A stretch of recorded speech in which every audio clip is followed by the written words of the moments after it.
पाकिस्तान का ईरान से तनाव खत्म करने का फैसला। वफाकी काबीना ने ईरान से ताल्लुकात बहाल करने की मंजूरी दे दी। निगरां वजीर आजम की जेर सदारत काबीना इजलास में निगरां वजीर खारजा ने ब्रीफिंग दी कि ईरान तनाव खत्म करना चाहता है। काबीना के शुरा ने इत्तेफाक किया कि पाकिस्तान हमसाया मुल्कों के साथ कशीदगी नहीं चाहता। ईरान ने गलत इकदाम किया जिसका जवाब भी दिया गया। नहीं चाहते कि ईरान के साथ ताल्लुकात खराब हों। वफाकी काबीना इजलास में कौमी सलामती कमेटी के फैसलों की तौसीक कर दी।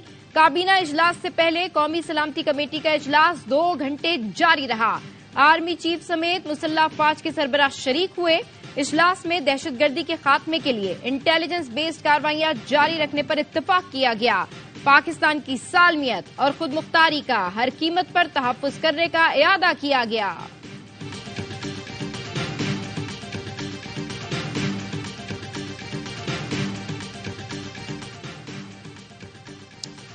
वजीर खारजा जलील अब्बास जिलानी और ईरानी हम मनसब में टेलीफोनिक राबता। सफीरों की दारुल हुकूमतों में वापसी पर तबादला ख्याल किया गया। तर्जुमान दफ्तर खारजा का कहना है गुफ्तगू में पाक ईरान बरादराना ताल्लुकात और ताउन पर जोर दिया गया। निगरां वजीर खारजा ने कहा इलाकाई सालमियत और खुद मुख्तारी का एहतराम ताउन की बुनियाद पर होना चाहिए। दोनों मुल्कों में कशीदगी कम करने पर भी इत्तफाक हुआ। ईरानी एडिशनल सेक्रेटरी खारजा सैयद रसूल का दोस्ताना ट्वीट लिखा, पाकिस्तान खुदा का अता करदा हमसाया है। ताल्लुकात में उतार चढ़ाव आते रहते हैं। दुश्मनों को ताल्लुकात मुतासर नहीं करने देंगे। पाकिस्तानी हम मनसब रहीम कुरैशी ने भी जवाब दिया, तमाम मसाइल को मुस्बत बातचीत से हल करना चाहिए। बेहतरीन ताल्लुकात के लिए एतमाद और यकीन की बहाली जरूरी है।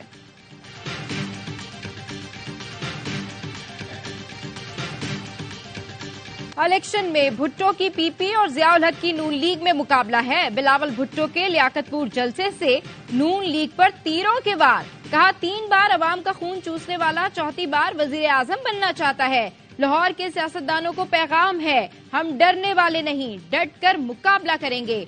सिर्फ पीपल्स पार्टी गरीबों, किसानों, मजदूरों की जमात है। एक बार मुझ पर एतमाद करें, उनका रास्ता रोकूंगा। बड़ी मुश्किल से कल शेर नजर आया, ऐसा ना हो आपका जोश देखकर डर के घर में छुप जाए। बिलावल भुट्टो ने हुकूमत में आकर 30 लाख घर बनाने का भी वादा किया। ये भी कहा कि आपकी हुकूमत बनेगी तो जनूबी पंजाब की जद्दोजहद मुकम्मल करूंगा। आज मैदान में कोई नहीं, ये बुज़दिलों की तरह जूतियां छोड़कर भाग गए हैं। 8 फरवरी को कोई घरों में नहीं बैठेगा, सब शेर पर ठप्पा लगाएंगे। मरियम नवाज का खानेवाल में जलसे से खिताब, कहा मेरे सामने मेरे वालिद को गिरफ्तार किया गया मगर हम मैदान छोड़कर नहीं भागे। हमने इंतकाम और झूठे केसेस का सामना किया लेकिन कोई मुस्लिम लीगी नवाज शरीफ को छोड़कर नहीं गया। बोली आज इंतकाम और लेवल प्लेइंग फील्ड का इल्जाम लगाते हैं। क्या नवाज शरीफ ने कहा था 9 मई को रियासत पर हमला कर दो? मजलूमियत का रोना मत रो, तुम्हारे हाथ रंगे हुए हैं। आज नौजवान जो 9 मई को हमला करने पर जेल में बंद हैं, उनको तरगीब तुमने दी। नून लीग के खाली इज्तिमा सबूत हैं, अवाम ने उन्हें मुस्तरद कर दिया। परवेज इलाही की अदालत पेशी पर गैर रस्मी गुफ्तगू। कहा पीटीआई को इंतखाबात ना लड़ने देना कौन सी जमहूरियत है। 8 फरवरी को पीटीआई के नामजद अफराद ही कामयाब होंगे। पीटीआई के खौफ से दोनों लाडलों की नींदें हराम हैं। यास्मीन राशिद बोली, नवाज शरीफ 73 साल की बूढ़ी खातून से खौफजदा हैं। वो बाहर निकले, लोग उन्हें बताएंगे। 8 फरवरी को अवाम घरों से निकलें, वोट का हक इस्तेमाल करें और उसके बाद वोट की हिफाजत भी करें। वोट की हिफाजत ना की तो अवाम के वोट चोर लूट लेंगे। इलेक्शन वक्त पर होने चाहिए, जो भी हुकूमत आएगी हम उसका हिस्सा होंगे। जहांगीर तरीन की मीडिया से गुफ्तगू, बोले गुज़श्ता हुकूमत भी आजाद लोगों को शामिल करके बनवाई थी। बानी पीटीआई से अच्छे ताल्लुकात थे, हालात खराब होते ही मैं पीछे हट गया। ताल्लुकात किसकी वजह से खराब हुए ये नहीं कहना चाहता। अलीम खान बोले कानूनी तकाजे पूरे नहीं किए तो अदालत से रिलीफ नहीं ले सकते। पीटीआई ने इंट्रा पार्टी इलेक्शन में कानूनी तकाजे पूरे नहीं किए थे। हमारा मंशूर दूसरी जमातें भी अपना रही हैं। बिलावल भुट्टो ने भी कहा 300 यूनिट तक बिजली मुफ्त देंगे। बेनजीर इनकम सपोर्ट प्रोग्राम में बहुत पैसा जाया हो रहा है।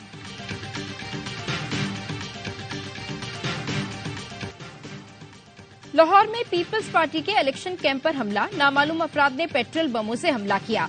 दरवाजों पर लगे पेनाफ्लेक्सेस जल गए। हमला NA 127 के सूबाई हल्के 162 के दफ्तर पर किया गया। पीपी रहनुमा शहरी रहमान कहती हैं इलेक्शन ऑफिस पर हमला तशवीशनाक है। पुलिस हमारी एफआईआर दर्ज करने से भी इनकार कर रही है। पंजाब पुलिस के जिम्मेदारान इलेक्शन कमीशन को नोटिस लेना चाहिए। हमले से लगता है मुखालिफिन पंजाब में बिलावल की पजीराई से परेशान हैं। नून लीग को एबटाबाद में बड़ा धचका। साबिक गवर्नर सरदार मेहताब अब्बासी ने NH-17 एबटाबाद में PTI उम्मीदवार अली खान की हिमायत का ऐलान कर दिया। सरदार मेहताब नून लीग के दौर में विफाकी वजीर आला और गवर्नर खैबर पख्तूनख्वा रह चुके हैं। साहिवाल में PP 200 में लीगी उम्मीदवार और हामी आपस में लड़ पड़े। इंतखाबी मुहिम के दौरान उम्मीदवारों के हामियों में फायरिंग का तबादला। लीगी उम्मीदवार मलिक अरशद ने आजाद उम्मीदवार असद बलोच और हामियों पर पर्चा कटवा दिया। साबिक लीगी मेयर असद बलोच टिकट न मिलने पर आजाद हैसियत से इलेक्शन लड़ रहे हैं। पाकिस्तान क्रिकेट बोर्ड के सरबराह ज़का अशरफ ने इस्तीफा दे दिया। ज़का अशरफ ने बतौर चेयरमैन मैनेजमेंट कमेटी और मेंबर बोर्ड ऑफ गवर्नर इस्तीफा दिया। ज़का अशरफ ने कहा, मैं क्रिकेट की बेहतरी के लिए काम कर रहा था, इस तरह हमारे लिए काम करना मुमकिन नहीं। पाकिस्तान न्यूजीलैंड में चौथा T20 भी हार गया। मेजबान टीम ने पहले बैटिंग की दावत दी लेकिन फायदा न उठाया। सिर्फ 158 रन ही बनाए। मोहम्मद रिजवान के 90 रन के अलावा किसी ने कोई कमाल न दिखाया। न्यूजीलैंड की 3 विकेटें जल्द मिल गई पर शिकस्त न टली। बॉलर्स कोई जादू न दिखा सके। चौथी विकेट पर डैरल मिचेल और ग्लेन फिलिप्स ने 139 रन जोड़कर कीवीज को जीत दिलाई। पाकिस्तानी फील्डर्स ने कैच छोड़कर रही सही कसर पूरी कर दी। शाहीन शाह अफरीदी ने शिकस्त की वजह खराब फील्डिंग करार दे दी। कहा, कैच ड्रॉप न करते तो नतीजा मुख्तलिफ होता। न्यूजीलैंड जैसी टीम को मौका देंगे तो ऐसे ही नतीजे आएंगे।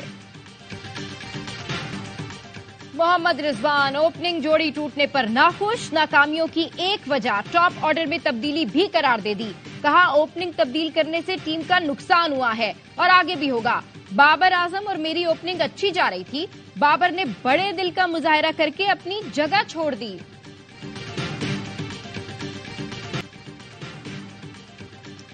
£190 मिलियन केस। वुकला लतीफ खोसा और शहबाज खोसा केस से अलग हो गए। लतीफ खोसा और टीम ने इंतखाबात में मसरूफियात की वजह से खुद को केस से अलग किया।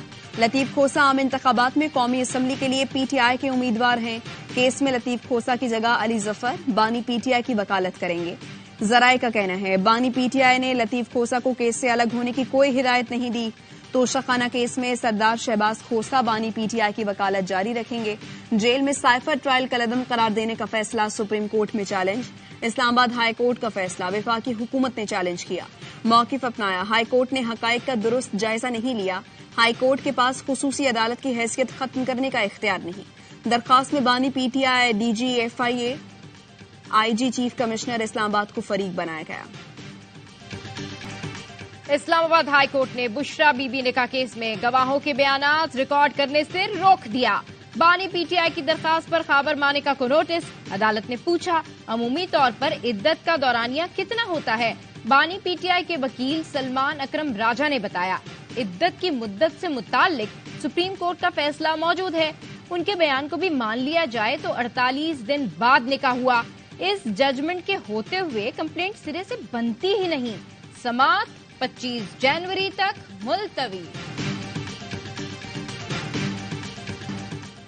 एक बार फिर कराची का मैंडेट कराची को मिलने जा रहा है। खालिद मकबूल सिद्दीकी की प्रेस कॉन्फ्रेंस। कहा, 21 जनवरी का जलसे से कराची के मैंडेट पर मोहर लगेगी। साफ और शफाफ इंतखाबात अवाम की जरूरत है।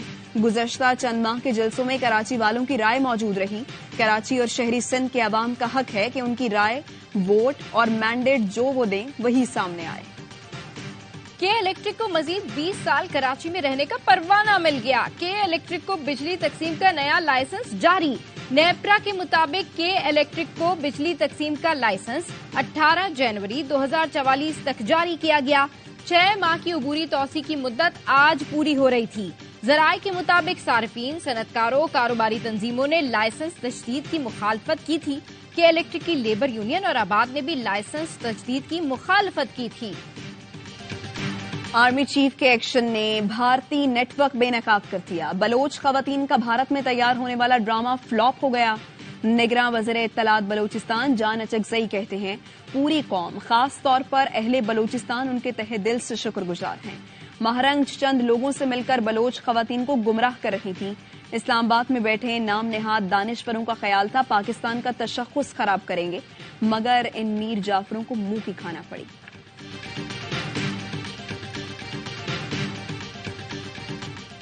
हमें खाना पानी ना दो, लेकिन हमारे बच्चों की खातिर जंग रोक दो। भूख और जंग से परेशान गजा वालों का आलमी बरादरी से सीज फायर का मुतालबा। गजा में इस्राएली जारियत, गुज़िश्ता 24 घंटे में 175 फलस्तीनी शहीद। अशिफा अस्पताल के करीब रिहायशी इमारत पर बमबारी में मजीद 12 फलस्तीनी शहीद। खान यूनुस पर हमले में 40 फलस्तीनी शहीद हुए। जनूबी गजा में जमीनी कार्रवाई के दौरान एक और इस्राएली फौजी हलाक, 3 जख्मी। मैक्सिको और चिली का बैनुल अक़वामी फौजदारी अदालत से जंगी जराइम की तहकीकात का मुतालबा।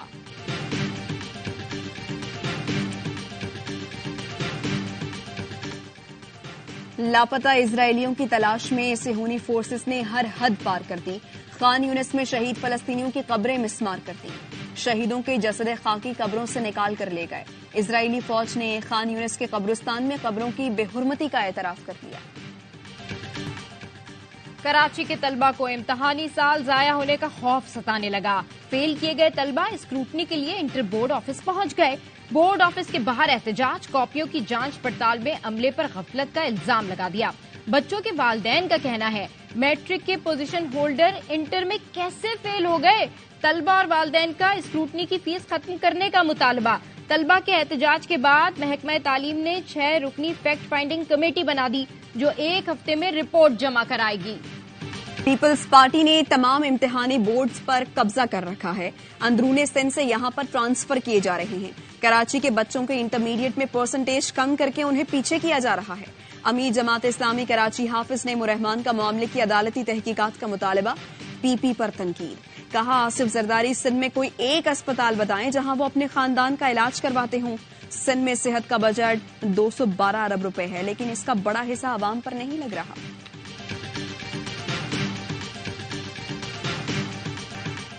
शहीद सहाफी जान मोहम्मद महर के कातिल तहाल आजाद PFUJ की अपील पर कराची प्रेस क्लब के बाहर एहतजाज। सहाफियों की बड़ी तादाद में शिरकत।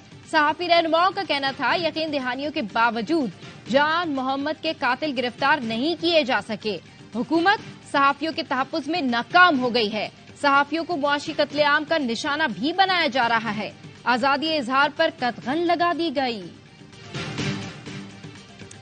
निगरान वज़ीर आला पंजाब से सऊदी अरब के सफीर की मुलाकात। नवाफ बिन सईद अहमद अल मालकी ने कहा पंजाब बिलखुसूस लाहौर में मोहसिन नकवी की अनथक मेहनत नजर आ रही है।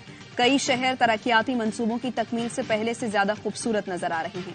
मोहसिन नकवी ने कहा सऊदी अरब ने हमेशा मुश्किल वक्त में पाकिस्तान का भरपूर साथ दिया है। सऊदी अरब के किरदार को फरामोश नहीं कर सकते। मुल्क भर में सर्दी की लहर बरकरार। बलूचिस्तान में फिर बारिश और बर्फबारी की पेशगोई। सबसे ज्यादा सर्दी स्कर्दू में रिकॉर्ड, पारा -9 तक गिर गया। गिलगित, अस्तोर -6, कल्लात -4 और कोयटा में -1 रिकॉर्ड किया गया। कराची में कम से कम दर्जा हरारत 12 डिग्री सेंटीग्रेड रिकॉर्ड किया गया। अमरीका की 9 रियासतों में शदीद सर्दी बरकरार। एक हफ्ते में 43 अफराद हलाक। टेनेसी में सबसे ज्यादा 14 हलाकतें। पेंसिल्वेनिया में 5 अमवात। शिकागो का पारा -30 तक गिर गया। रॉचेस्टर में तैयारा रनवे पर फिसल गया। टेक्सास में बर्फ ही बर्फ। कोलोराडो में लड़की के बाल जम गए। ऑरेगन में दरख्त सफेद। मिशिगन और फ्लोरिडा में बर्फ ने हर शय जमा दी। अंडर 19 वर्ल्ड कप का जनूबी अफ्रीका में आगाज। इफ्तिताही मैच में आयरलैंड ने अमेरिका को 7 विकेट से शिकस्त दे दी। 106 रन का हदफ 23वें ओवर में हासिल कर लिया। दूसरे मैच में जनूबी अफ्रीका ने वेस्ट इंडीज को हरा दिया। पाकिस्तान पहला मैच कल अफगानिस्तान के खिलाफ खेलेगा। न्यूजीलैंड क्रिकेट बोर्ड की वार्निंग के बाद तमाशाई चौकन्ने हो गए। बाउंड्री के बाहर गेंद पर नजर रखने के साथ कैच भी पकड़ने लगे। मोहम्मद रिजवान का शानदार सिक्सर तमाशाई ने ओपन स्टैंड में कैच कर लिया।